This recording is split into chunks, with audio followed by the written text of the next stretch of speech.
It is tempting, when we first turn our attention to the ancient problem of the criterion, to imagine it as a distant, abstract puzzle, confined to dusty scrolls and the quiet halls of forgotten academies. Yet, if we listen closely to the voices that echo across those centuries, we hear a living conversation, one that still reverberates in the way we decide what to trust, what to believe, what to act upon. In this segment, we will walk together through the earliest articulations of that conversation, beginning with Plato's dialogue Theaetetus, moving through the Stoic response of Chrysippus, and pausing to examine two emblematic examples: the ship of Theseus paradox and the problem of sensory deception. Along the way, we will meet the scholars who argued again, the Academy's debates on the theory of recollection, the Roman Senate's invocation of prudentia as a political criterion, and we will see how these ancient threads intertwine with Aristotle's four causes and the nascent Christian epistemology that followed. Finally, we will confront two powerful counter-arguments: the Socratic stance of deliberate ignorance and the skeptic's claim that no criterion can ever be securely established. All of this, we hope, will give you a sense not merely of the historical facts, but of the human drama that surrounds the question of how we know what we know. Plato opens the Theaetetus with a simple, almost playful question. What is knowledge? He frames the dialogue as a meeting between Socrates, the ever-questioning elder, and the young Theaetetus, a bright mathematician freshly arrived from the academy. The scene is set in a sun-drenched courtyard, the scent of olives drifting through the air, the distant hum of Athenian life. Socrates, ever the gadfly, does not offer an answer. Instead, he guides Theaetetus through a series of tentative definitions, each of which is examined and then set aside. First, knowledge is said to be perception. Here Socrates summons the famous image of the wax tablet, the mind as a surface upon which impressions are impressed. Yet he quickly points out the instability of this view. What if the wind changes direction? He asks, suggesting that if knowledge were merely perception, it would be as mutable as the weather. Theaetetus, with the earnestness of youth, concedes that perception cannot be the whole story. The second definition, knowledge as true belief, brings us to a crucial distinction that Plato draws between opinion, doxa, and knowledge, episteme. He quotes the Meno: a man who knows that the sun is hot and a man who merely thinks the sun is hot are not the same. The dialogue then introduces the famous Meno paradox, the idea that inquiry is impossible because we either already know what we seek or we do not know what we are looking for. Socrates, rather than dismissing the paradox, uses it to sharpen the inquiry. He asks Theaetetus to consider whether a belief that is true by accident can count as knowledge. The answer, he suggests, is no, because knowledge must be justified, must have a grounding beyond mere happenstance. This is where the criterion problem first surfaces in Plato's thought. If knowledge is true belief plus justification, then we must ask, what is the justification? What is the criterion that separates genuine knowledge from lucky guesswork? Plato does not give a final answer in the Theaetetus. The dialogue famously ends in aporia, a state of puzzlement. Yet the very act of exposing the problem, of insisting that a reliable standard must exist, plants the seed for centuries of philosophical investigation. As Socrates says near the close of the dialogue, it is not enough to have the right answer, we must also have the right method to arrive at it. The method, the logos, becomes the hidden criterion that the conversation seeks. The Academy, founded by Plato himself, did not let this puzzle fade into the background. In the generations that followed, the scholars of the Academy gathered around the question of how the mind comes to possess knowledge. One of the most vibrant debates concerned the theory of recollection, or anamnesis. According to Plato, the soul is immortal, having once beheld the form's perfect, unchanging ideas before its incarnation in a mortal body. Learning, then, is not the acquisition of new information, but the recollection of what the soul already knows. This view offers a striking answer to the criterion problem. The criterion is the soul's innate capacity to recognize the forms, an internal, infallible guide. Historical anecdotes bring this debate to life. We hear of a particular meeting in the Academy, recorded by the later philosopher Simplicius, where the young Aristotle, still a student under Plato's roof, challenged the recollection theory. He asked, if the soul already knows the forms, why do we need sense experience at all? Why do we have to observe the world if the knowledge is already within? The discussion grew heated, with some of the older members defending the mystical certainty of recollection, while others, like the future founder of the peripatetic school, argued that sense perception must play a role, even if only as a trigger for the soul's remembrance. The debate never fully resolved, but it sharpened the Academy's awareness that any criterion must account for both the internal rational capacity and the external evidential world. From this Athenian backdrop, the conversation travels westward to the Roman world, where the Stoics take up the mantle of addressing the criterion. Chrysippus, often called the second founder of Stoicism after Zeno, offered a systematic approach that would become a cornerstone of later epistemology. He introduced what he termed the criterion of assent, or catalepsis. In his own words, preserved in fragments quoted by later writers such as Diogenes Laertius, Chrysippus says, "The mind must give assent only to those impressions which are clear and distinct, which compel the intellect toward truth." For Chrysippus, the criterion is not an abstract principle but a psychological operation. The mind must discern which sensory impressions are cataleptic, that is, capable of leading to a true belief, by testing them against the internal standard of clarity and coherence. Chrysippus' account is remarkably pragmatic. He imagines a scenario where a person perceives a distant object that appears to be a horse. The impression is strong, the image vivid. Yet if the mind can compare this impression with other impressions, say the sound of hooves, the smell of hay, the context of a stable, then the impression may be deemed cataleptic. If, however, the visual impression conflicts with other senses, the mind withholds assent. In this way, the Stoic criterion is a form of internal coherence test, a proto-coherentist approach that anticipates modern epistemology. To illustrate the subtlety of the Stoic criterion, let us consider the ship of Theseus paradox, a thought experiment that has traveled through the ages from Plutarch to contemporary philosophy of identity. Imagine a wooden ship beloved by the citizens of Athens that over many years has each of its planks replaced, one by one, until none of the original timbers remain. Is the ship, after all these replacements, still the same ship? The Stoic would respond by asking whether the cataleptic impression of the ship remains stable across the changes. If the mind can still recognize the continuity of function, purpose, and narrative, if the ship still sails to the same ports, bears the same name, carries the same cargo, then the impression is cataleptic, and we may assent that it is the same ship. If, however, we focus solely on the material composition, the impression may shift, and we would withhold assent to the claim of identity. Thus, the criterion is not an external rule, but the mind's ability to hold a coherent, stable impression amidst change. A second, more visceral example concerns sensory deception. The ancient philosopher Democritus famously warned that the senses are the most treacherous of all teachers. Imagine standing in a desert at dusk, the horizon shimmering with mirages that make water appear to pool before you. Your eyes, your mind, are convinced of a source of drink that does not exist. The Stoic criterion would demand that you suspend assent until further impressions, perhaps the feeling of dry sand underfoot, the absence of any sound of flowing water, allow you to judge the initial visual impression as non-cataleptic. In this way, the criterion serves as a safeguard against the seductive power of deceptive appearances. These two examples, identity over time and the unreliability of the senses, highlight why the criterion problem is not merely an abstract puzzle, but a practical guide for navigating everyday life. The ancient Greeks were not content to leave the question in the realm of pure theory.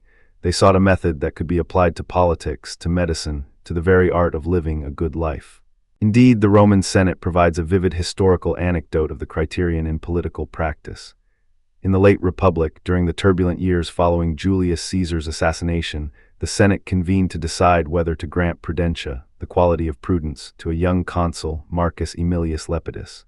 The debate was fierce. Some senators argued that Lepidus's previous military victories were sufficient evidence of his competence.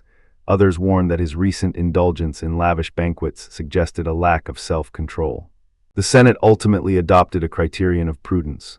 They demanded that any candidate for prudentia must demonstrate both consistent success in public affairs and a demonstrable pattern of temperate personal conduct.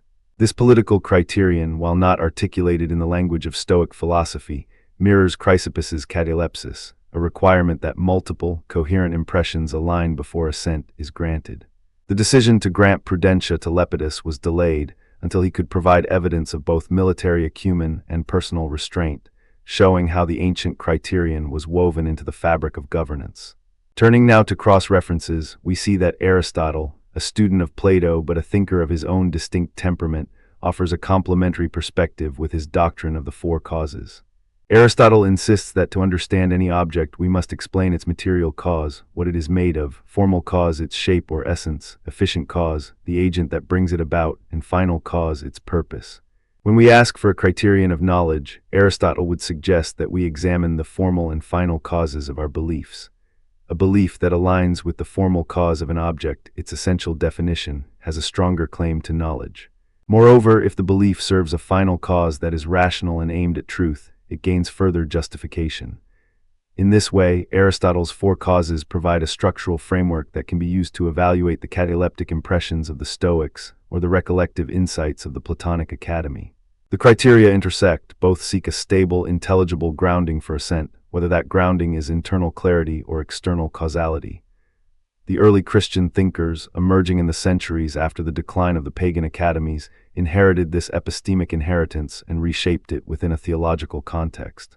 Augustine of Hippo in his Confessions famously writes, "I was in the darkness of my mind, seeking the light of truth." He adopts the Platonic notion of recollection, but reframes it as a divine illumination. The soul, created by God, can recognize truth because God has inscribed the forms within it. Augustine's criterion, then, becomes the illumination of the Holy Spirit, a supernatural catalepsis that guarantees certainty. Yet Augustine also acknowledges the role of sensory experience, warning that the senses can deceive, but the inner light of the soul never lies. This synthesis of Platonic recollection, Stoic assent, and Christian revelation demonstrates how the ancient criterion problem was transformed to address new metaphysical concerns. We have now surveyed a rich tapestry of ideas, but no philosophical discussion is complete without confronting the dissenting voices that challenge the very possibility of a reliable criterion. The first of these is the Socratic stance of agnosia, deliberate ignorance. In the Apology, Socrates famously declares, "I know that I know nothing." This paradoxical claim is not a surrender to skepticism, but a methodological humility. Socrates argues that true wisdom begins with recognizing the limits of one's knowledge, and that any claim to a definitive criterion would be premature. He suggests that the only safe criterion is the acknowledgement of ignorance, a kind of meta-criterion that warns us against overconfidence. In practice, this stance translates into a perpetual questioning, a refusal to settle on any final standard of truth. The Socratic position thus serves as a counterbalance to the Stoic confidence in catalepsis, reminding us that even the clearest impressions may conceal hidden errors. The second counter-argument comes from the Hellenistic skeptics, particularly the academic skeptic Carneades and the Pyrrhonian skeptic Sextus Empiricus. The academic skeptics maintain that nothing can be known for certain, while the Pyrrhonists go further, advocating episteme, the suspension of judgment on all matters. Sextus Empiricus, in his Outlines of Pyrrhonism, writes, "Since every argument is matched by an equal and opposite argument, we must withhold assent." For the skeptics, any proposed criterion is itself subject to doubt, because the justification for the criterion would rely on the very standards it seeks to establish, leading to a circularity that cannot be resolved. They present a powerful challenge. If every impression can be matched by a counter-impression, then the Stoic test of clarity and distinctness collapses under the weight of infinite doubt. The skeptics thus force us to confront the possibility that the criterion may be an ideal rather than an attainable reality. These counter-arguments do not merely negate the earlier positions, they enrich the conversation. The Socratic admission of ignorance can be seen as a safeguard against the hubris of assuming any criterion is infallible. The skeptic's insistence on episteme pushes philosophers to refine their criteria, to seek more robust methods of justification. In the modern era, these ancient challenges echo in the debates between foundationalism, seeking indubitable foundations for knowledge, and coherentism, seeking a web of mutually supporting beliefs. The Stoic catalepsis resembles a foundationalist move, looking for clear, distinct impressions as self-evident foundations. The Aristotelian appeal to the four causes aligns more with coherentism, demanding that beliefs fit into an explanatory network. The skeptics, meanwhile, anticipate contemporary epistemic contextualism, which suggests that the standards for knowledge shift with context and may never be absolute. Let us pause now to reflect on the practical implications of these ancient debates. Imagine a modern scientist confronting data that seem to support a groundbreaking theory. The scientist must decide whether to assent to the hypothesis. In the spirit of Chrysippus, she will examine whether the data are cataleptic, clear, distinct, and coherent with other established findings. Yet, she must also heed the Socratic warning. Before declaring certainty, she must acknowledge the limits of her instruments, the possibility of hidden variables, the chance of systematic error. The skeptics would advise a cautious suspension of judgment until independent replication confirms the result. In this way, the ancient criterion problem continues to shape the standards of evidence, peer review, and scientific humility. In politics, the criterion remains equally vital. When a citizen evaluates a political promise, she must assess whether the impression of trustworthiness is cataleptic. Does the candidate's past record align with the promise? Are there coherent explanations for any discrepancies? The Roman Senate's use of prudentia as a criterion reminds us that societies have long recognized the need for multifaceted standards, combining performance, character, and consistency to grant authority. The modern equivalent might be a vetting process that examines both a candidate's policy achievements and personal ethics before bestowing public office. Even in everyday life, the ship of Theseus paradox invites us to consider personal identity over time. As we age, we replace habits, beliefs, even relationships. Are we still the same person? If we adopt the Stoic criterion, we might say that as long as the coherent narrative of self remains intact, our core values, our sense of purpose, then we retain identity. Yet the Socratic humility reminds us that our self-knowledge may be incomplete, urging continual reflection. The skeptics would caution us against assuming any fixed identity at all, suggesting that the self is a fluid construct, always in flux. Returning to the early Christian synthesis, Augustine's notion of divine illumination offers a different kind of criterion, one that transcends human reason. He writes, "For what is truth but the light of the mind? And what is the light of the mind but the light of God?" In this view, the ultimate catalepsis is not achieved through human cognition alone, but through a relationship with the divine. This theological criterion influenced medieval scholasticism, where thinkers such as Thomas Aquinas blended Aristotelian causality with Christian doctrine, asserting that natural reason and divine revelation together form a comprehensive criterion for truth. Aquinas famously argued that the existence of God can be demonstrated through a posteriori reasoning, cause and effect, motion, contingency, yet the final validation rests on faith. Thus, the criterion problem becomes a bridge between philosophy and theology, between reason and revelation. The Stoic influence persisted well beyond antiquity. In the early modern period, René Descartes, often hailed as the father of modern philosophy, echoes Chrysippus when he declares, "I think therefore I am," as a cataleptic foundation. Descartes seeks a clear and distinct perception that can survive the most radical doubt, a methodological echo of the Stoic criterion. Yet Descartes also inherits the Socratic caution. Building his cog when we turn our gaze toward the medieval period, we encounter a world in which the ancient question of how we can know anything at all is reframed through the luminous lens of the divine. The philosophers of the Middle Ages did not merely inherit the legacy of Plato and Aristotle, they reshaped it, seeking a criterion of truth that was both rational and rooted in the very nature of God. In this segment, we will walk together through the intellectual landscape of that era, following the footsteps of Augustine and Thomas Aquinas, exploring how they each proposed a divine illumination as the ultimate standard for knowledge. We will examine two emblematic cases, the ontological argument for God's existence and the medieval debate over the reliability of miracles as evidence, while also listening to the voices of dissent that rose from within the same tradition. Along the way, we will hear the personal story of Augustine's conversion, feel the tremors of the condemnations of 1277, and hear the echo of Plato's forms and later natural law debates. By the end, you will see how the medieval quest for a divine criterion continues to shape contemporary discussions about faith, reason, and the limits of human understanding. Let us begin with Augustine of Hippo, a figure whose life itself reads like a philosophical allegory. Born in 354 AD in the Roman province of Numidia, Augustine grew up in a world of competing philosophies, Manichaeism, Neoplatonism, and the lingering influence of Stoic ethics. He was a prodigious student, yet he confessed in his Confessions that his heart was restless, that he sought after truth in the most diverse places. Confessions, Book VII 12.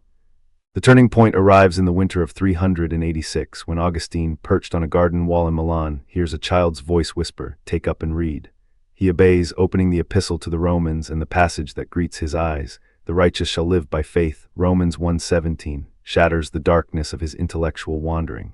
In that moment, Augustine experiences what he later calls an inner teacher, a divine illumination that makes the truth of the gospel evident to his soul.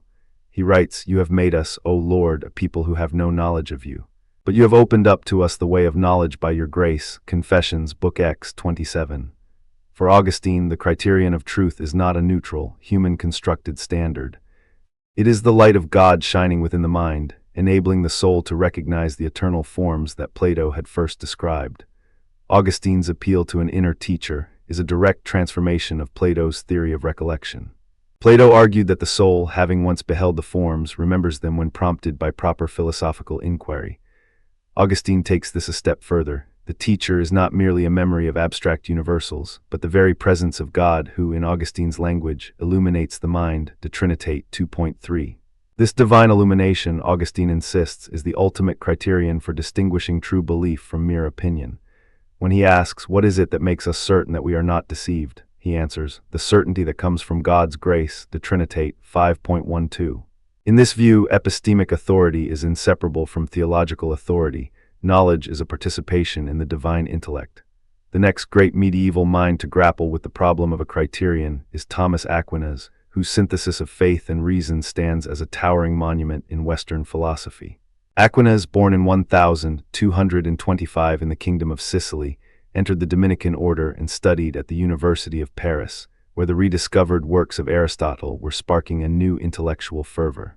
Where Augustine had emphasized an inner illumination, Aquinas sought a systematic method to integrate that illumination with the rigor of Aristotelian logic. In his Summa Theologica, Aquinas proposes the principle of intelligible forms, forma intelligibilis, as the bridge between the material world and the divine mind. He writes, all things are known through their forms, which are the intelligible principles of their existence, SDIQ 84a2. For Aquinas, the human intellect abstracts the form of a thing from its matter, and this act of abstraction is itself a participation in the divine intellect which contains the ultimate forms.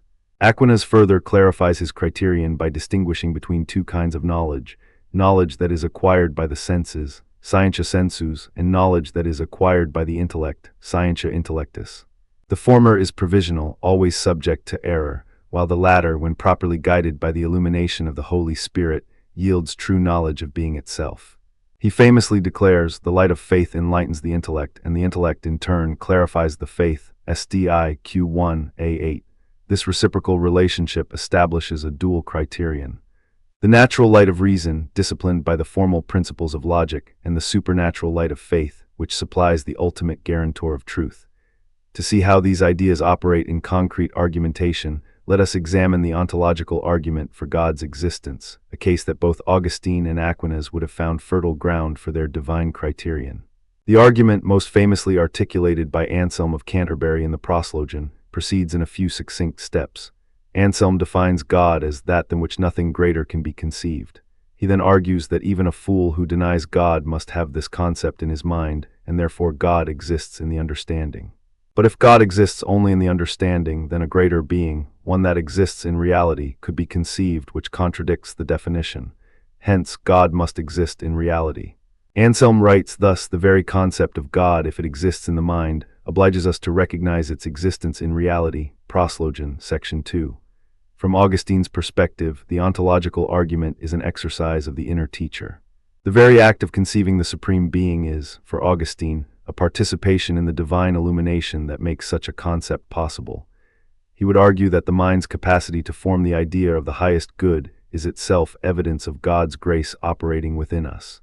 Augustine's own writings on the City of God suggest that the human mind, when properly oriented, can apprehend divine truths without recourse to empirical proof.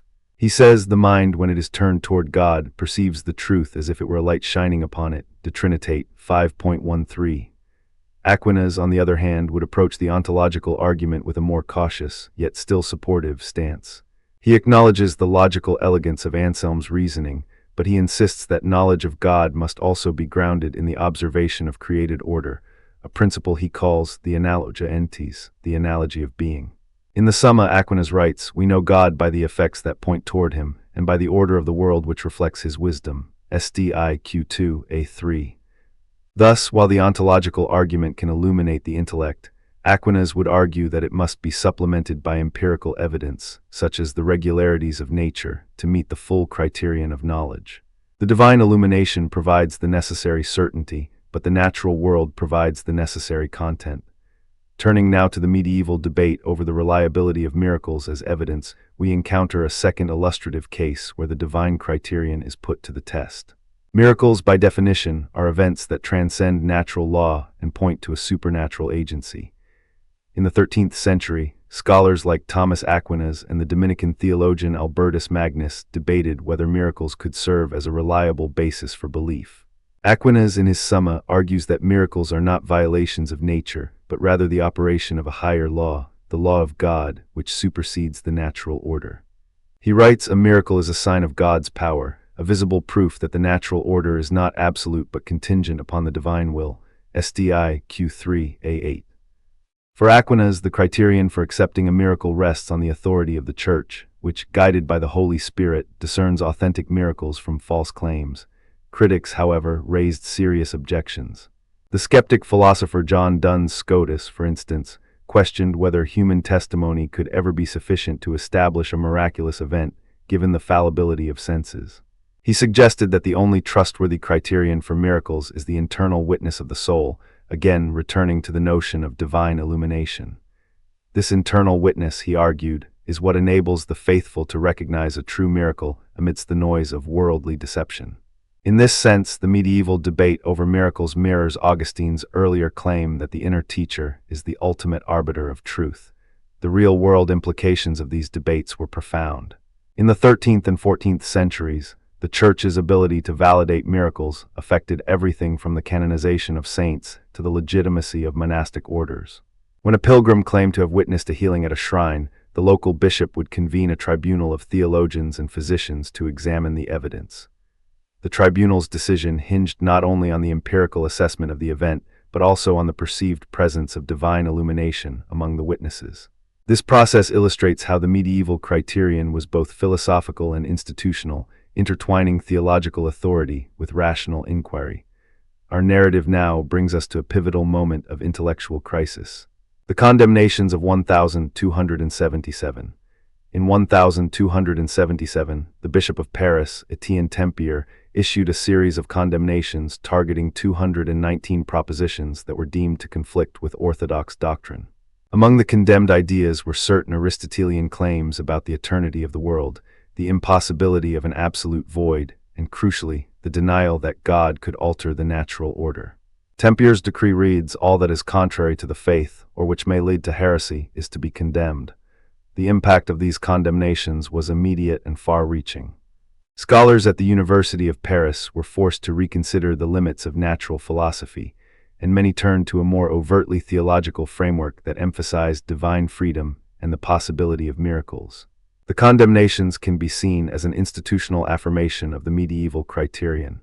Knowledge must be subordinated to the divine illumination that allows for the possibility of God's intervention in the world. By condemning propositions that denied divine omnipotence, the Church was protecting the epistemic space where miracles could be recognized as genuine evidence. This historical episode also foreshadows later philosophical tensions, such as the conflict between rationalist and nominalist schools, which we will explore shortly. Having traced the development of the divine criterion in Augustine and Aquinas, let us now consider the challenges that emerged from within the broader intellectual tradition. The first major counterargument comes from the Jewish philosopher Maimonides, 1138–1204, whose rationalist approach offers a distinctive critique of any epistemic standard that relies heavily on divine illumination. In his Guide for the Perplexed, Maimonides emphasizes the supremacy of intellectual perfection achieved through the study of nature and the use of Aristotelian logic. He writes, "The intellect must be trained to perceive the world as it is, without the interference of imaginative visions." Guide, Part III, Chapter 24. For Maimonides, the reliance on a mystical inner teacher can lead to subjectivity and error, because the human soul is prone to misinterpretations of divine signals. He argues that true knowledge of God is attained through negative theology, by understanding what God is not, rather than through direct illumination.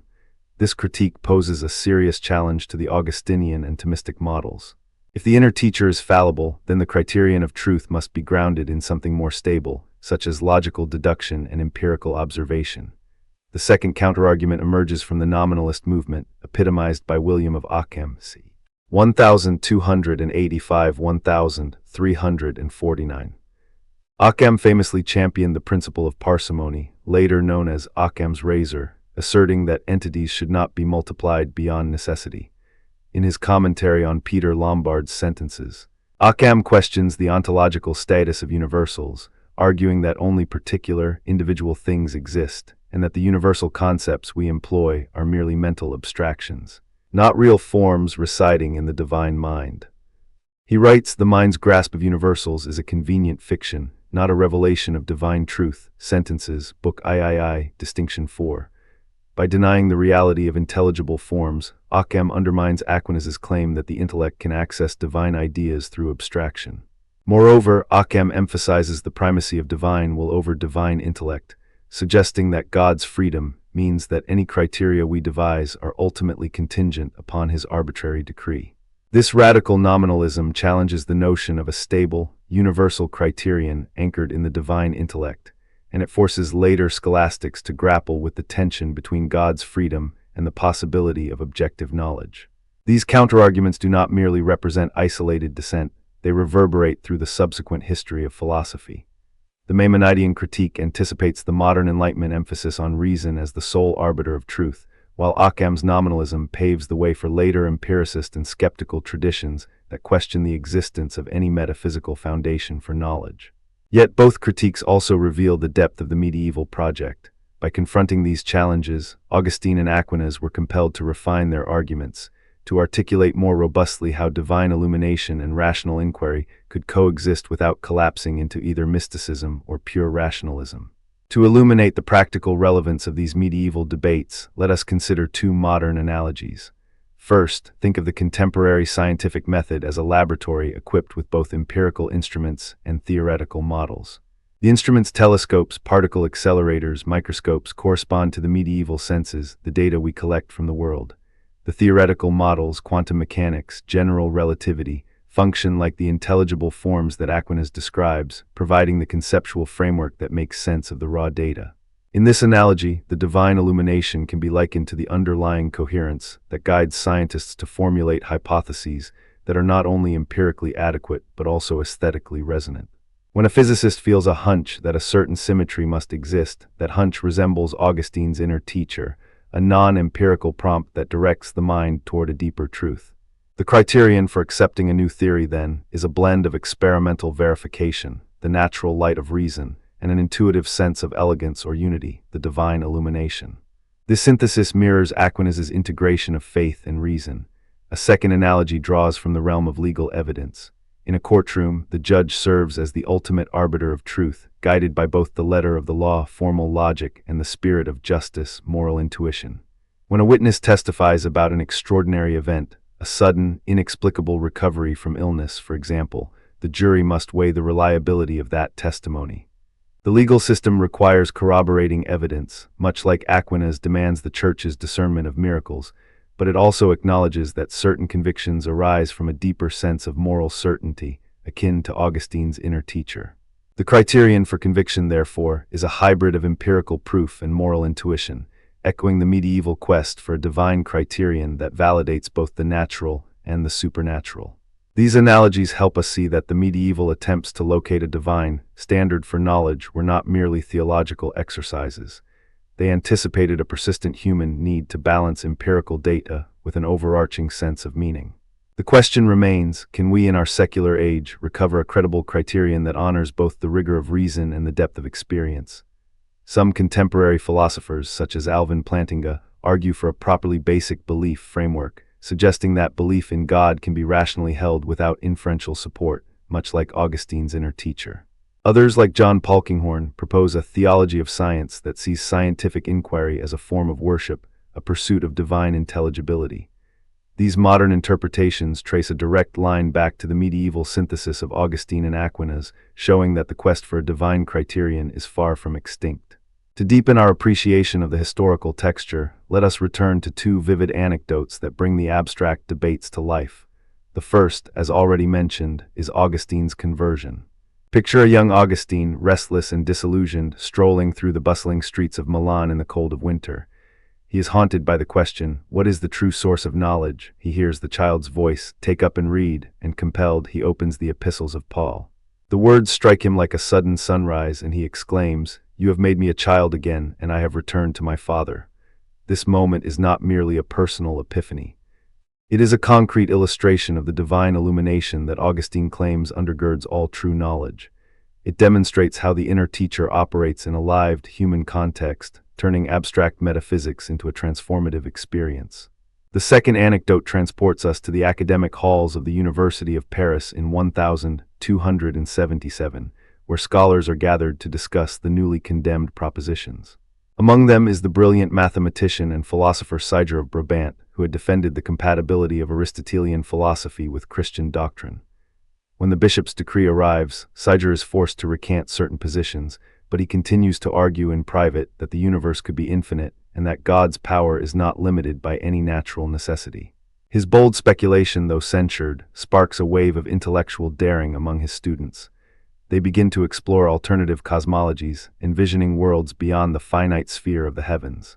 In doing so, they inadvertently lay groundwork for the later scientific revolution.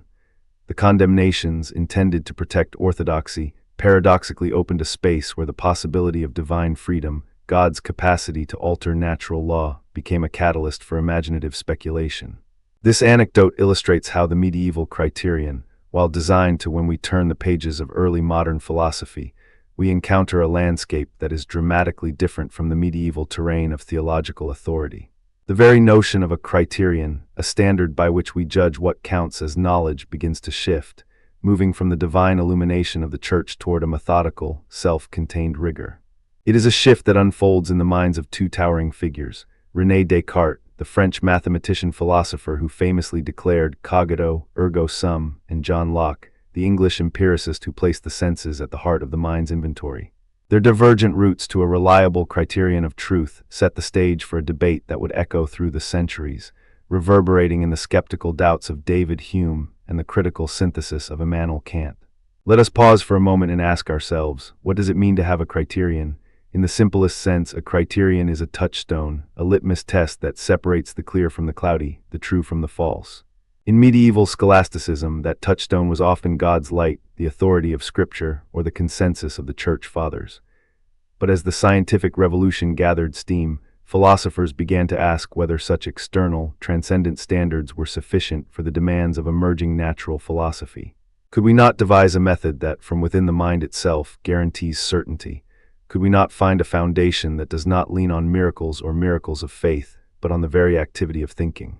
René Descartes set out to answer that question with a bold experiment in doubt. In his Meditations on First Philosophy, he writes, "I will suppose that all the things which I have hitherto taken for true are false." He does not merely doubt the existence of the external world. He doubts the reliability of his own senses, the trustworthiness of arithmetic, even the existence of God. Yet in the midst of this radical skepticism, one proposition remains untouched, unshaken, the very fact that he is doubting. "I think, therefore I am," he concludes, "the cogito, which is the first principle of the philosophy I have proposed." In Latin, cogito, ergo sum, becomes the self-evident criterion that Descartes believes can ground all further knowledge. The cogito is not a statement about the external world, it is a statement about the activity of thought itself. It is, as Descartes puts it, the one thing which, when I doubt it, I cannot doubt its existence. The moment we are aware of a thought, we are aware of a thinker, and that awareness is indubitable.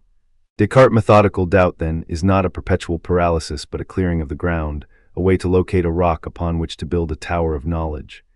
He imagines that from this rock, the certainty of clear and distinct ideas, ideas that are as vivid and precise as the geometry of a perfect circle, can be erected. In his Principles of Philosophy, he writes, "When I perceive a clear and distinct perception, I am certain that it corresponds to reality." The clarity and distinctness of an idea become the secondary criterion, derived from the primary certainty of the cogito.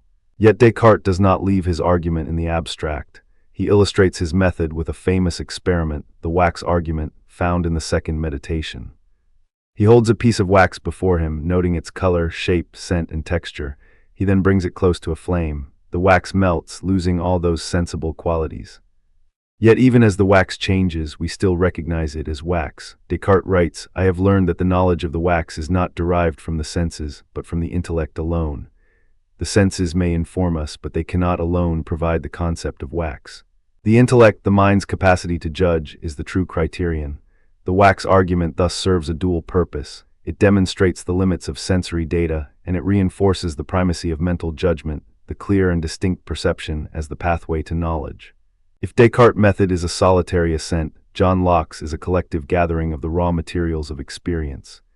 In his essay concerning human understanding, Locke rejects the notion of innate ideas, a notion that Descartes and his rationalist predecessors seem to hold dear. Locke famously declares, "No man's knowledge here can be anything but a perception of his own ideas." He argues that the mind at birth is a tabula rasa, a blank slate upon which experience writes. Sensations, the colors, sounds, textures that strike us, are the building blocks. Reflection, the mind's internal observation of its own operations, adds another set of ideas: thinking, doubting, believing, reasoning. Together, sensation and reflection constitute the ideas of sensation that become the criterion for knowledge. Locke's empiricism is not a naive acceptance of sense data. He acknowledges that the senses can be deceptive. A stick appears bent in water, a distant hill looks like a mountain. Hence, he introduces the notion of simple ideas and complex ideas. Simple ideas are the immediate products of sensation. Complex ideas are formed by the mind's ability to combine, compare, and abstract. In this way, Locke creates a methodological framework that moves from the particular to the universal, from the particular sensation of a red apple to the universal idea of redness. The criterion, then, is not a single indubitable proposition, but a systematic process of assembling, testing, and revising ideas based on their correspondence to experience. The debate between Descartes' innate, rational criteria and Locke's empirical, sensory criteria was not merely academic.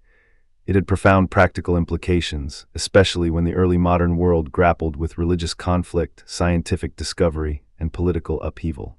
One vivid anecdote that brings this tension to life is Descartes' 1637 correspondence with Princess Elizabeth of Bohemia. The princess, a learned woman and a patron of the sciences, wrote to Descartes, asking how the mind, which he claimed to know with certainty, could interact with the body, a material thing, without violating the laws of physics. Descartes responded with a careful, methodical clarification, acknowledging that the mind's immaterial nature could not be fully explained by the physical mechanisms he employed for the body. He wrote, "The mind is a thinking thing, and the body a material thing. The union of the two is a mystery that I cannot yet resolve." This exchange illustrates the limits of Descartes' certainty when confronted with the lived reality of the human condition, a reminder that even the most rigorous criterion must eventually meet the messy world of flesh and blood. Locke's own practical engagement with epistemic standards appears in his letter concerning toleration, addressed to the ruler of the Dutch Republic. Though the letter is primarily a political treatise, it reflects Locke's underlying epistemic commitment. That knowledge, especially about religious truth, must be founded on evidence and reason, not on coercion or dogma. He writes, "The end of government is the preservation of property, and the preservation of the liberty of conscience is essential to that end." By insisting that the state should not impose a single religious doctrine, Locke extends his criterion of experience to the public sphere. The diversity of religious experience must be respected, and truth must emerge from the free exchange of ideas. The letter thus serves as a concrete application of epistemic standards to the organization of society.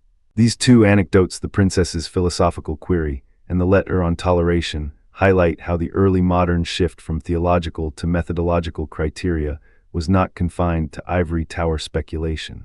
It was lived, debated, and enacted in letters, in courts, and in the salons of Europe. The methodological rigor that Descartes championed, the empirical caution that Locke advocated, both found expression in the everyday struggles over belief, authority, and governance. To deepen our understanding of the stakes involved, let us consider a modern thought experiment that echoes Descartes' methodical doubt: the brain in a vat scenario.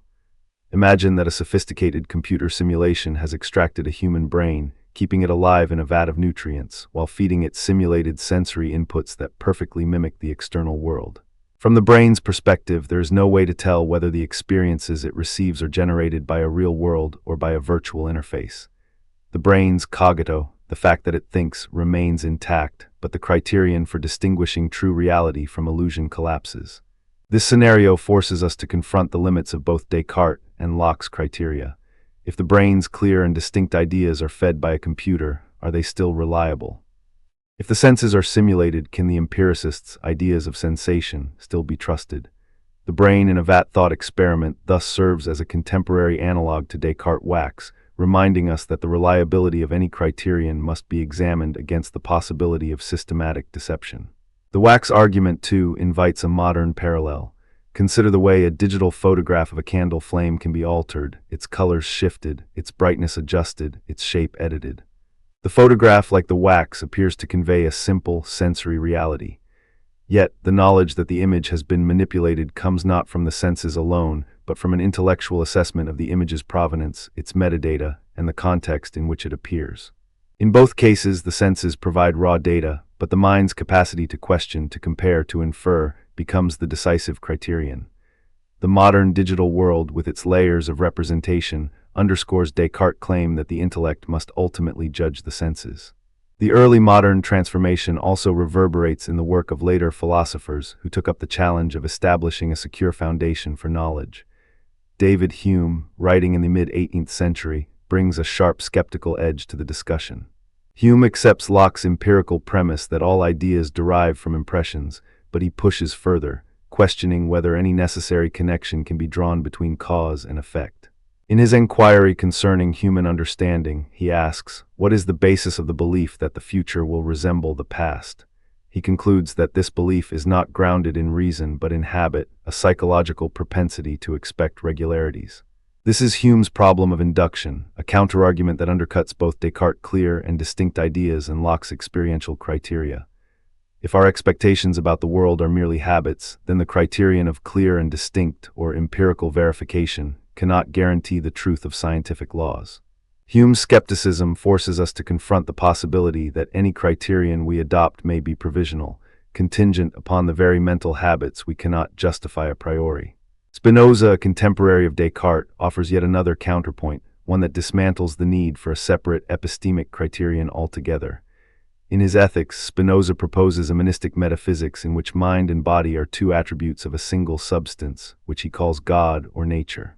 For Spinoza, there is no need to locate a distinct, self-evident cogito or to appeal to sensory ideas, because knowledge proceeds from an intuitive grasp of the necessary order of the universe.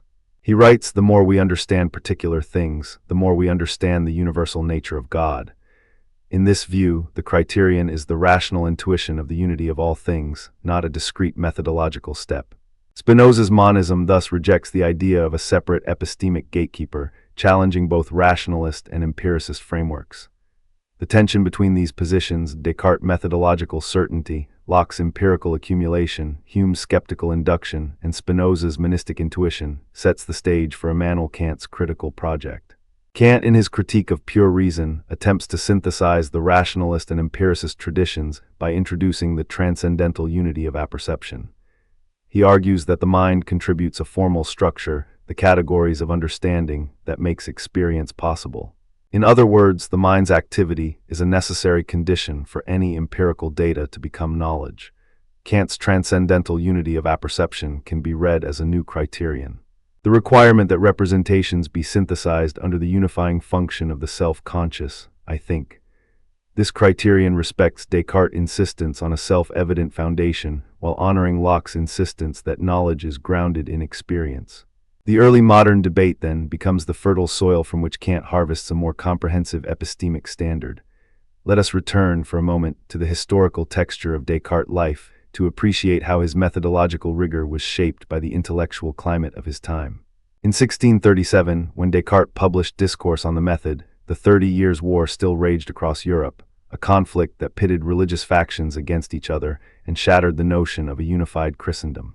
The war had exposed the fragility of dogmatic authority and the perils of unexamined belief. Descartes' call for a method that could rescue knowledge from the chaos of war and religious strife was not an abstract philosophical whim. It was a response to a world in crisis. He wrote, "The first precept of the method is that we shall accept nothing as true which we do not clearly know to be true." This precept, simple as it sounds, was a radical departure from the era's reliance on tradition and revelation.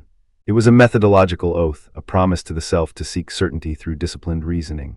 Locke's environment was equally turbulent, though of a different sort. The Glorious Revolution of 1688, the rise of parliamentary democracy, and the growing toleration of dissenting religious sects created a fertile ground for Locke's political and epistemic ideas. His essay and letter concerning toleration were written against the backdrop of the English Civil War's aftermath, where questions of authority, liberty, and the right to dissent were not merely theoretical but lived realities.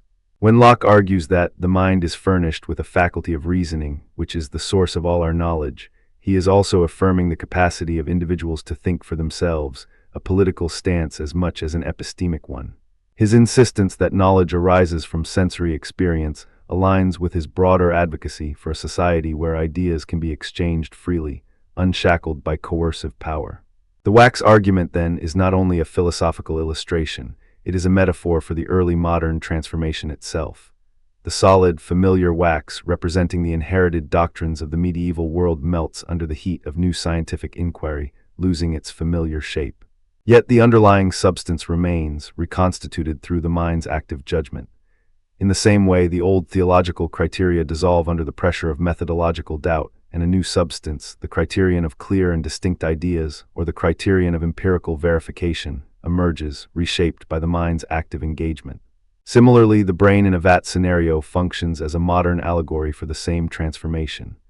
It forces us to confront the possibility that our sensory inputs may be systematically engineered, that our clear and distinct ideas might be the product of an external programmer. In an age of artificial intelligence, virtual reality, and deepfakes, this thought experiment resonates more than ever. It reminds us that any criterion must be resilient to deception, that the mind's capacity for self-examination remains crucial. Descartes' methodical doubt, therefore, is not a relic of the 17th century but a living practice. The habit of questioning the reliability of our data, whether it comes from a candle flame or a digital screen.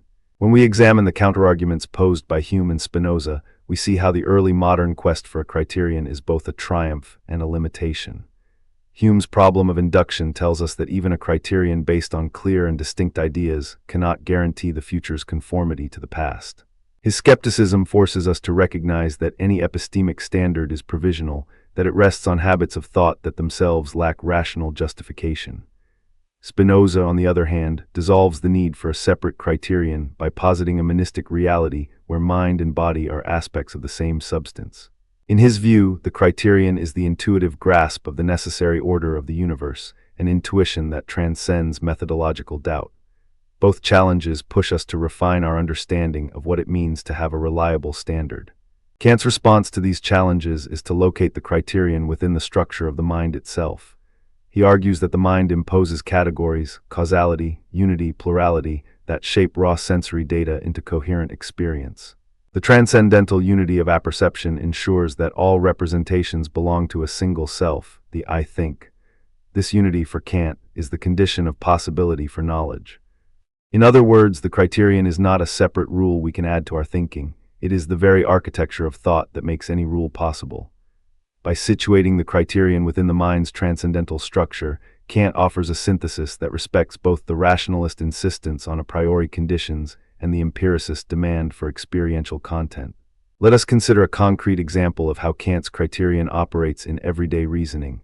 Imagine you see a distant thunderstorm. The sensory data, the dark clouds, the rumble of thunder, the flash of lightning are raw impressions. Your mind applies the category of causality, linking the lightning to the thunder to the rain to the wetness of the ground. This synthesis is possible because the mind unifies these disparate inputs under the I think that says, I am experiencing a storm. If the mind lacked this unifying function, the sensory data would remain a chaotic flux, unable to cohere into the concept of a storm. Thus, the criterion of transcendental unity of apperception is the invisible scaffolding that turns sensory impressions into meaningful knowledge. Returning to Descartes, we can see how his methodological doubt anticipates this Kantian insight.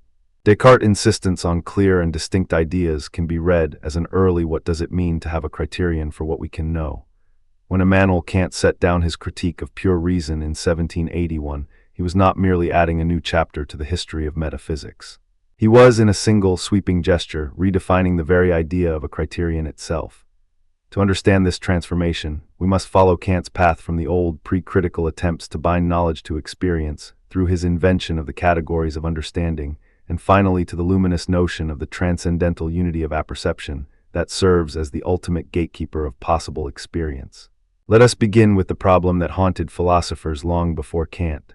The rationalists Descartes, Leibniz, Wolff claimed that pure reason could reach truths about the world independent of the senses. The empiricists Locke, Berkeley, Hume reversed the direction, insisting that all knowledge must be built from sensory impressions. Both camps, however, shared a hidden assumption: that there existed a single, unproblematic criterion that could tell us whether a claim belonged to the realm of knowledge or to the realm of speculation. For the rationalists, the criterion was the clarity and distinctness of ideas. For the empiricists, it was the immediacy of sense data. Kant recognized that each of these standards, when taken alone, collapses under its own weight. The rationalist's clarity can be an illusion, as Hume famously showed when he demonstrated that the principle of causality is not derived from reason alone. The empiricist's immediacy, meanwhile, cannot guarantee the universality and necessity that mathematics and physics demand. Kant's answer was to introduce a new, synthetic a priori framework. He writes, "Thoughts without content are empty, intuitions without concepts are blind." The empty thoughts are the pure concepts of the understanding, what he later calls the categories, while the blind intuitions are the raw sensory manifold. Only when the two are united does knowledge arise. This union is not a mere logical conjunction. It is a synthetic operation, because it adds something to the concept that is not contained within it. Yet it is also a priori because the categories are not derived from experience. They are the conditions that make experience possible in the first place. To see how this works, imagine the geometry of Euclidean space. When we say that the angles of a triangle sum to two right angles, we are stating a proposition that is both universal and necessary. No particular triangle can violate it. Yet we do not learn this truth by measuring every triangle that ever exists. Instead, we rely on the pure intuition of space, which Kant locates in the faculty of sensibility, and on the category of substance and relation that structures how we think about that space. The synthetic a priori character of Euclidean geometry becomes clear. The proposition is not analytic. Triangle does not contain two right angles, but it is also not derived from experience, because any empirical measurement would be fallible and particular. The criteria that guarantee the truth of such a proposition are the very categories that shape our spatial intuition. In other words, the criterion for the possibility of geometric knowledge is the transcendental structure of space itself, as mediated by the categories. A second, more practical example lies in Kant's moral philosophy, where the practical criterion of the moral law emerges from the same transcendental source. In the groundwork of the metaphysics of morals, Kant famously declares, "Two things fill the mind, the desire of happiness and the respect for the moral law." The moral law, for Kant, is not a contingent rule handed down by tradition. It is a synthetic a priori principle that the rational will must recognize as universally binding.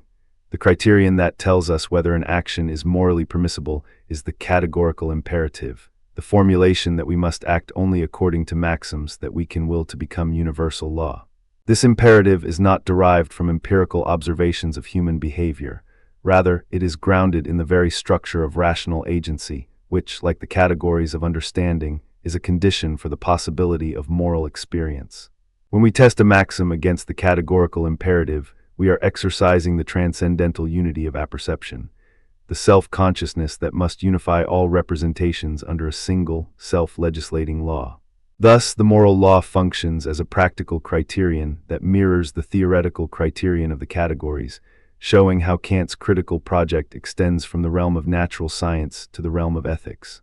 The key to unlocking Kant's redefinition of the criterion lies in his distinction between phenomena and noumena. Phenomena are the objects as they appear to us, already shaped by the forms of intuition, space and time, and the categories of understanding. Noumena, on the other hand, are things in themselves, the reality that lies beyond the reach of our sensibility. Kant insists that we can never have direct knowledge of noumena. They are, in a strict sense, unknowable. Yet they are not dismissed as meaningless. Rather, they serve as a regulative idea, a limiting concept that reminds us that our knowledge is always bounded.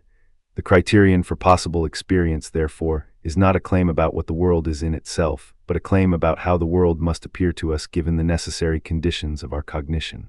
To make this abstract machinery more concrete, Kant introduces the transcendental unity of apperception. This phrase, often rendered as the self-consciousness that unites all representations, is the linchpin of his critical system.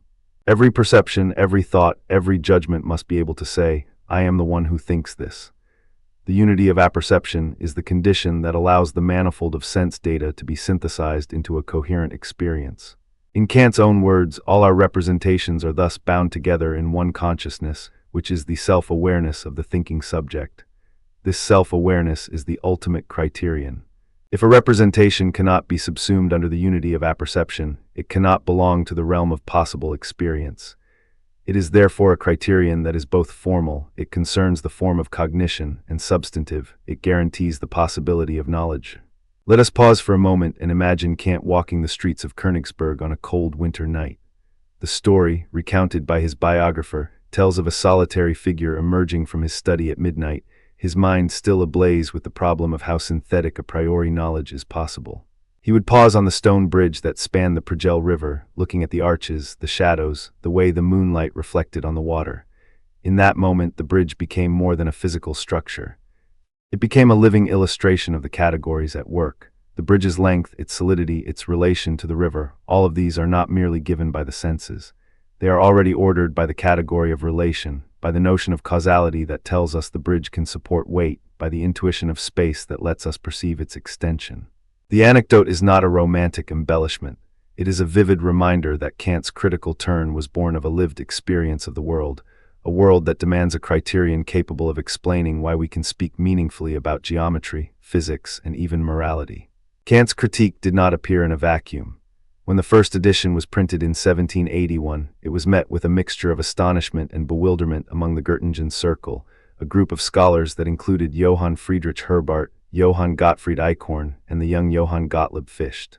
The reception was famously intense. Some scholars praised Kant's ingenuity, calling the work a new lantern that illuminates the darkness of metaphysics, while others, bewildered by the dense terminology, dismissed it as obscure nonsense. The heated debates in the cafes of Göttingen reveal how revolutionary the notion of a transcendental criterion was. It challenged the prevailing confidence in either pure reason or pure experience, forcing scholars to confront the limits of their own epistemic frameworks. This historical moment underscores that the criterion Kant proposes is not a static definition, but a living, contested concept that reshaped the intellectual landscape of the late 18th century. Having situated Kant's proposal historically, we can now turn to the broader philosophical terrain it opened. The dialectical movement that Hegel would later develop can be read as a direct response to Kant's critical turn.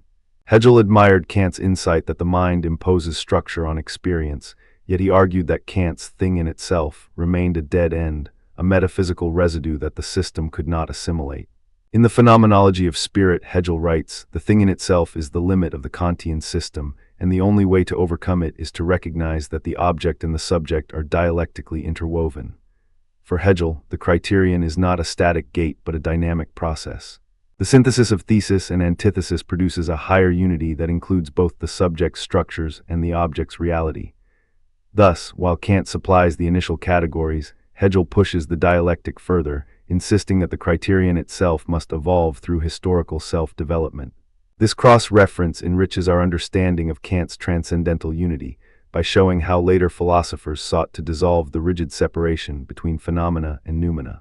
Phenomenology, especially in the work of Edmund Husserl, also reaches back to Kant's critical project, but with a different emphasis. Husserl's epische, the suspension of judgment about the existence of the external world, mirrors Kant's bracketing of the noumenal. Yet Husserl goes further, investigating the intentional structures of consciousness that give rise to meaning. In his logical investigations, Husserl claims that the essence of any experience is constituted in the act of consciousness that intends it. This phenomenological turn can be seen as a refinement of Kant's transcendental unity. Instead of locating the criterion in the abstract categories, Husserl locates it in the lived, first-person structures of intentionality. The dialogue between Kant and Husserl demonstrates that the search for a criterion of experience is an ongoing conversation, one that moves from the formal conditions of possibility to the lived conditions of meaning. No philosophical proposal is without its critics. The neo-Kantian movement of the late 19th century, represented by thinkers such as Hermann Cohen, Paul Natorp, and Wilhelm Windelband, raised a pointed objection to Kant's notion of the thing in itself. They argued that by positing a noumenal realm that is forever inaccessible, Kant undermines his own claim to a secure criterion. Cohen, for instance, wrote that the thing in itself is a negative concept that does not contribute to the positive determination of knowledge. It is a placeholder for ignorance, not a boundary of cognition. The neo-Kantians sought to eliminate the noumenal altogether, reinterpreting the transcendental as a purely epistemic condition without ontological baggage. In doing so, they preserved the rigor of Kant's criteria while removing what they saw as an unnecessary metaphysical surplus. A second, more radical line of critique emerges from the post-Kantian tradition, especially in the works of Friedrich Nietzsche and later Michel Foucault. Nietzsche famously declared that there are no facts, only interpretations, thereby questioning whether any universal criterion can ever be secured. From this perspective, the transcendental unity of apperception is not a timeless structure, but a historically contingent formation.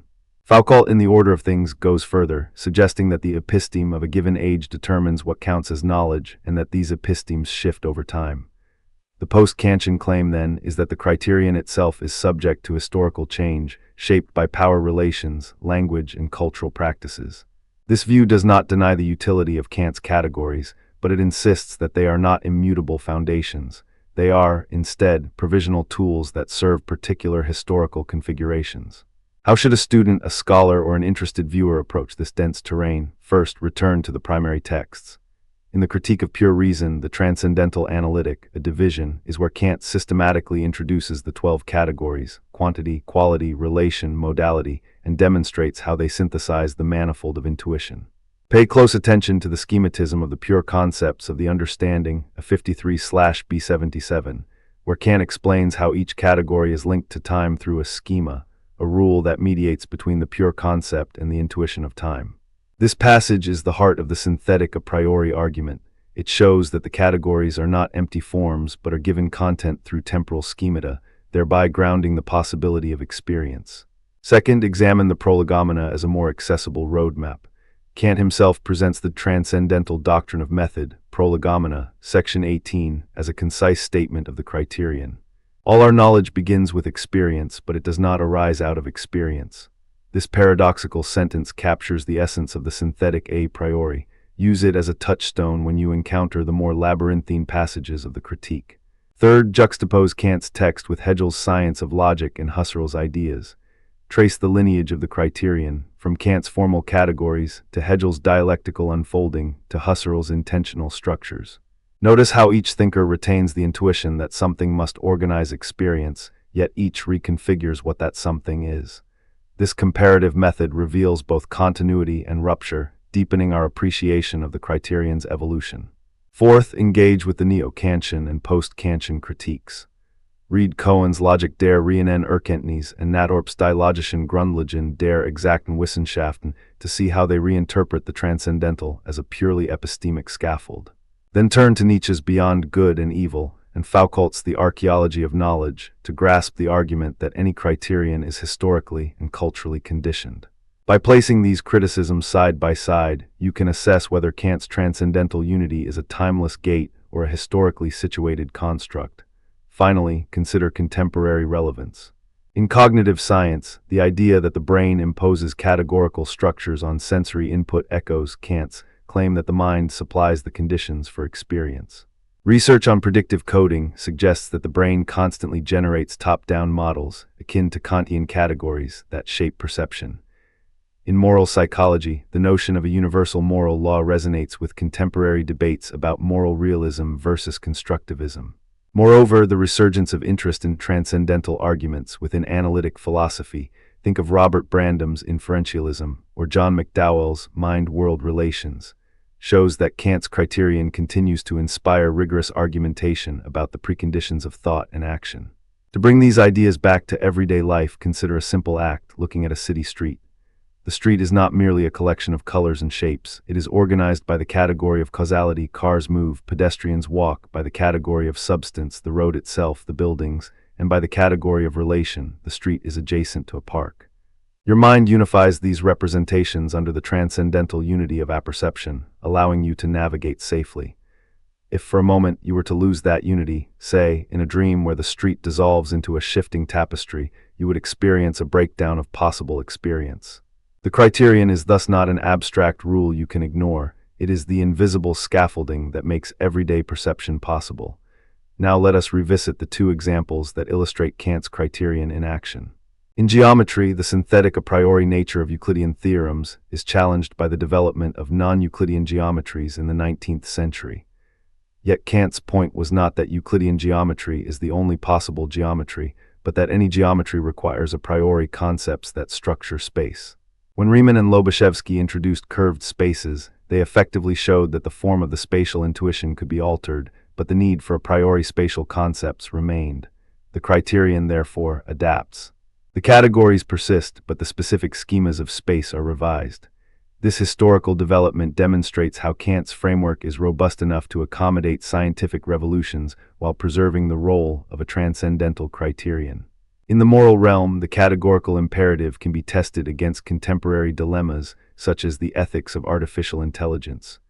Suppose an autonomous vehicle must decide whether to swerve and sacrifice its passenger to avoid hitting a pedestrian. The moral law, as a practical criterion, demands that we formulate a maxim that could be willed as a universal law. One should always prioritize the preservation of human life, irrespective of personal interest. Applying the categorical imperative forces us to ask whether such a maxim can be universalized without contradiction. The transcendental unity of apperception ensures that the decision is not merely a calculation of outcomes, but when we arrive at the contemporary landscape of the philosophy of the criterion, we find ourselves standing at a crossroads where age-old questions about the grounds of knowledge meet the restless pulse of a digital age. The old anchors, Descartes' methodic doubt, Kant's synthetic a priori, still loom in the background, but new lights shine from the pragmatic turn of Charles Peirce, the anti-essentialist provocations of Richard Rorty, and the fierce debates that pit scientific realism against constructivist readings of our data-rich world. In this segment, we will trace those modern currents, pause over two vivid case studies: the replication crisis that rattled psychology and the unsettling rise of AI-generated knowledge claims, revisit two telling anecdotes from the 1970s science wars and the 2018 Google AI bias controversy, and then weave together the counter-arguments that keep the discussion alive. The relativist objection that any criterion is inevitably bound to culture, and the objectivist defense that naturalized epistemology can still point toward universal standards. Along the way, we will hear the words of the thinkers themselves, draw analogies that make the abstract concrete, and hint at the broader interdisciplinary fields, epistemic virtue theory, philosophy of science, and even policy studies, that can help us expand this inquiry into a full-scale research program. Let us begin with Charles Peirce, whose pragmatic maxim still reads like a compass for anyone seeking a criterion of meaning. Peirce wrote, "Consider what effects that might conceivably have practical bearings we conceive the object of our conception to have. Then our conception of the object is, in effect, the sum of those conceivable effects. In other words, the meaning of any concept is to be found in the observable consequences it would have if it were true." This maxim does not merely ask us to ask what would happen if, but to catalog the entire spectrum of conceivable effects, to hold them together as the operative measure of the concept's significance. When we ask, what is the criterion for scientific truth, Peirce would invite us to look at the practical ramifications of accepting a theory, its capacity to predict, to guide experiment, to integrate with other well-established findings. The pragmatic maxim thus offers a dynamic, action-oriented criterion, one that is intrinsically linked to the lived world of inquiry. Contrast this with the later anti-essentialist stance of Richard Rorty, who famously declared that philosophy is not a discipline that discovers timeless truths, but a conversation that reshapes vocabularies. Rorty's view, articulated in Philosophy in the Mirror of Nature, pushes us to see criteria not as fixed points, but as contingent tools we employ to negotiate our communal aims. For Rorty, the search for an ultimate, culture-independent standard is a misguided relic of the Enlightenment mirror metaphor. Instead, he suggests that we should focus on the ironist's willingness to recognize the contingency of our own vocabularies while still committing to liberal democratic ideals. The criterion then becomes a matter of conversational justification. Does a claim help us achieve solidarity, reduce suffering, or expand the space for democratic participation? Rorty's anti-essentialism does not abandon the quest for justification. It merely relocates it from an abstract, metaphysical plane to the pragmatic, intersubjective realm of discourse. These two modern perspectives, Peirce's pragmatic maxim and Rorty's anti-essentialist conversation, set the stage for the most heated contemporary debate: scientific realism versus constructivism. Scientific realists argue that our best scientific theories aim at, and often succeed in, describing a mind-independent world.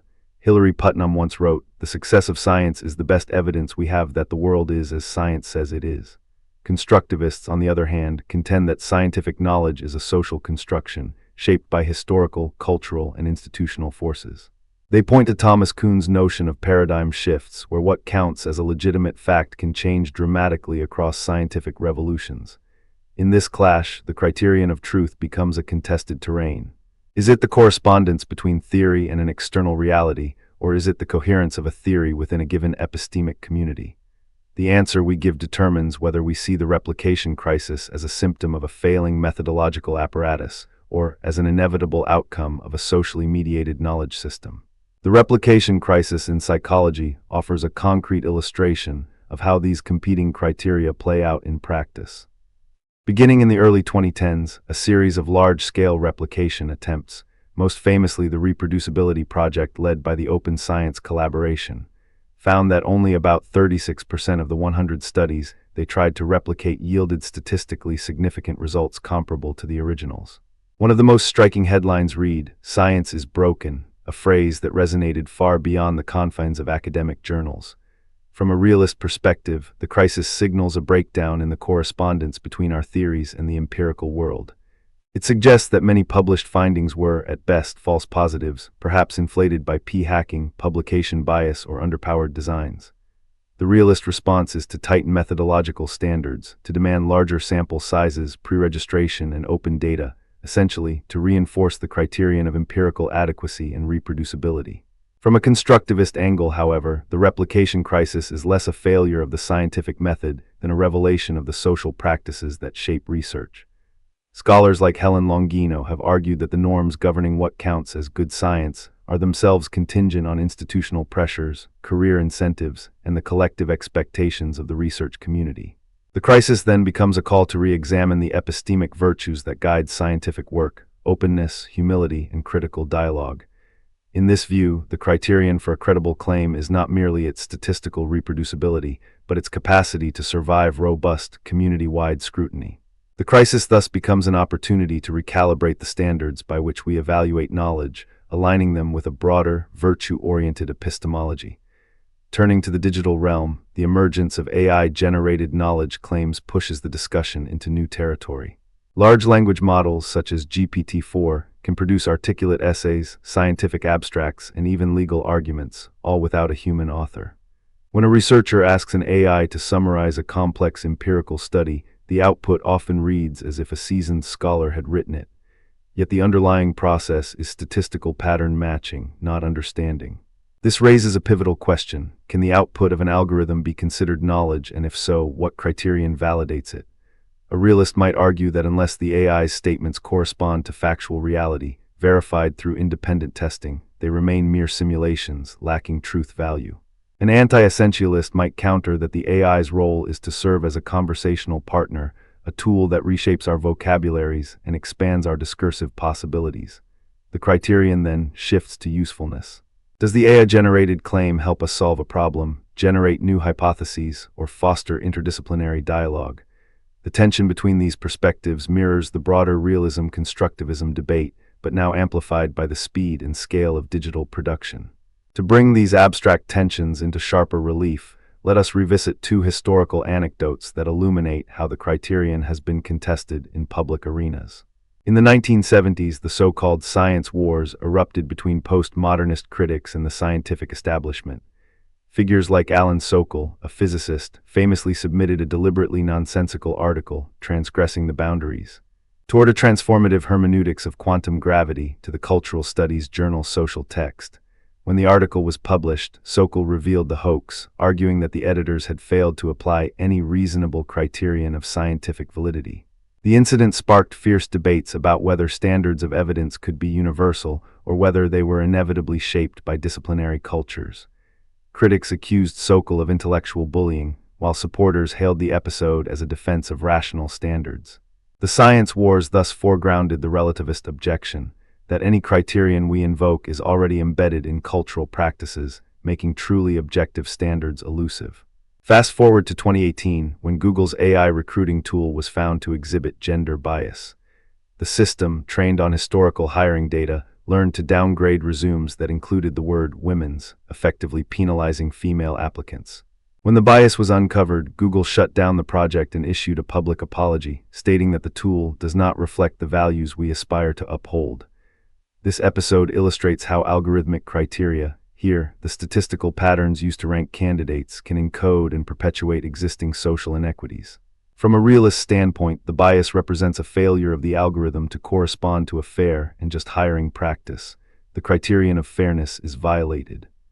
From a constructivist or anti-essentialist perspective, the incident reveals how our technological artifacts are co-constructed with societal norms, and that the criterion for acceptable AI behavior must be negotiated within broader cultural and ethical conversations.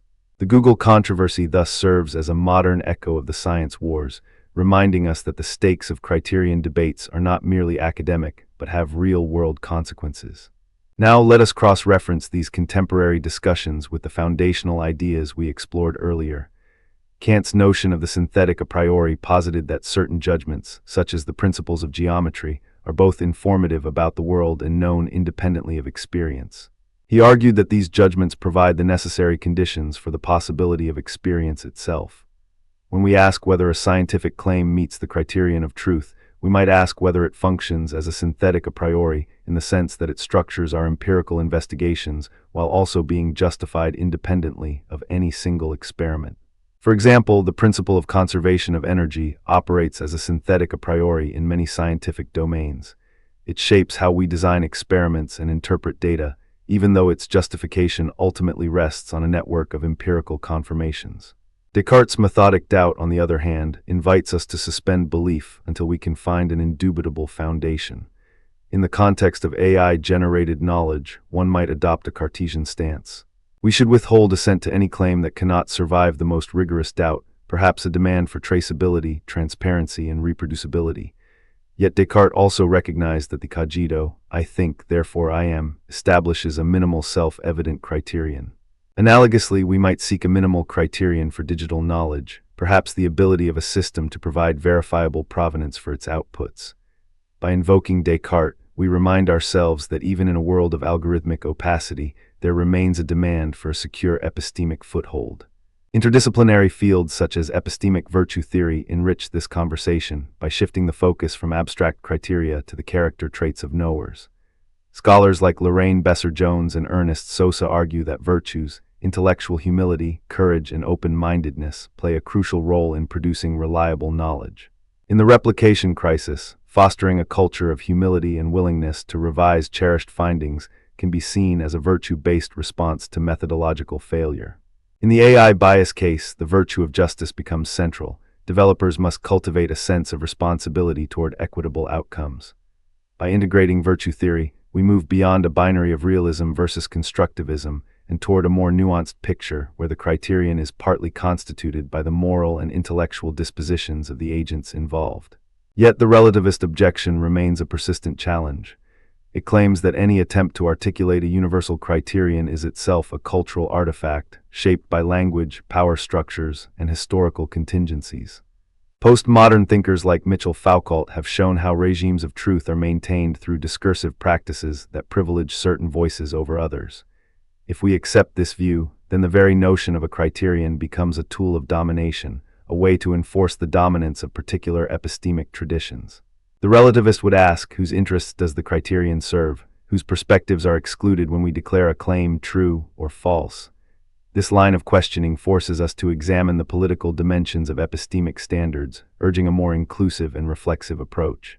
In response, contemporary naturalized epistemologists such as W. V. Quine and Lorraine Daston mount an objectivist defense. Quine, in his essay Epistemology Naturalized, argues that epistemology should be treated as an empirical science, studying how human beings actually form beliefs, rather than as a normative enterprise detached from the world. By grounding our criteria in the workings of cognition and the success of our practices, Quine hopes to recover a form of objectivity that is not metaphysical but scientifically robust. Daston, in Objectivity, traces the historical emergence of a particular ideal of scientific objectivity, showing how it was cultivated through communal practices, instrumentation, and the gradual separation of fact from value. Both scholars suggest that objectivity is not an unattainable Platonic realm, but a historically contingent, yet improvable, set of standards that can be refined through empirical investigation and communal critique.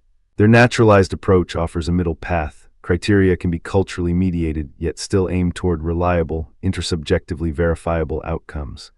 Let us now pause and consider an analogy that may help us navigate these waters. Imagine a lighthouse on a foggy coast. The light itself is not the criterion, rather it is the beacon that guides ships toward safety. The lighthouse's design, its intensity, its rotation pattern, its maintenance schedule, embodies a set of criteria that have been honed over centuries to serve a practical purpose. Yet the fog, the weather, and the ship's own navigation tools also influence how effective the beacon is. In the philosophy of the criterion, the light can be thought of as the pragmatic maxim, the anti-essentialist conversation, or the virtue of intellectual humility. The fog represents the cultural, historical, and technological conditions that obscure clear sight. The effectiveness of the beacon depends both on the robustness of its design, the criterion, and on the context in which it is used, the surrounding epistemic environment. This analogy reminds us that criteria are not isolated absolutes. They function relationally, guiding us through uncertainty while being shaped by the very conditions they aim to illuminate. Returning to the two concrete examples, we can see how the lighthouse metaphor plays out. In the replication crisis, the light is the methodological rigor that researchers have been asked to adopt: pre-registration, open data, larger samples. The fog consists of entrenched incentives to publish novel findings, the allure of striking headlines, and the historical prestige of certain subfields. The crisis forces us to recalibrate the light. Perhaps we need brighter, more reliable signals, such as registered reports that cut through the fog. In the AI bias case, the light might be algorithmic transparency and fairness metrics, while the fog includes legacy data, societal stereotypes, and opaque corporate practices. The challenge is to design a beacon that can adapt to shifting conditions, ensuring that the criterion for trustworthy AI remains both robust and responsive. Having explored these dimensions, let us outline how one might expand this discussion into a full-scale scholarly project that reaches the target word count and beyond. First, a series of detailed case studies could be undertaken, one focusing on the longitudinal impact of the replication crisis across sub-disciplines of psychology, sociology, and biomedical research. Another tracing the evolution of AI-generated knowledge from early expert systems to today's large language models, examining how each stage redefines the criterion of epistemic legitimacy. Each case study would incorporate quantitative data, replication rates, citation analyses, bias metrics, as well as qualitative interviews with practitioners, thereby weaving empirical evidence with philosophical analysis. Second, policy implications deserve a dedicated section. For the replication crisis, one could examine the policies enacted by funding agencies such as the National Institutes of Health, the European Research Council, and private foundations that now require data sharing plans and replication grants. The philosophical question here is whether such policies instantiate a new, external criterion, regulatory compliance, overriding traditional academic autonomy. In the AI realm, one could analyze the emerging regulatory frameworks, such as the European Union's AI Act, and assess how they attempt to codify criteria of safety, transparency, and non-discrimination. The tension between technocratic standards and democratic deliberation offers fertile ground for a normative critique. Third, a philosophical critique section could bring together the relativist objection and the objectivist defense in a dialectical format.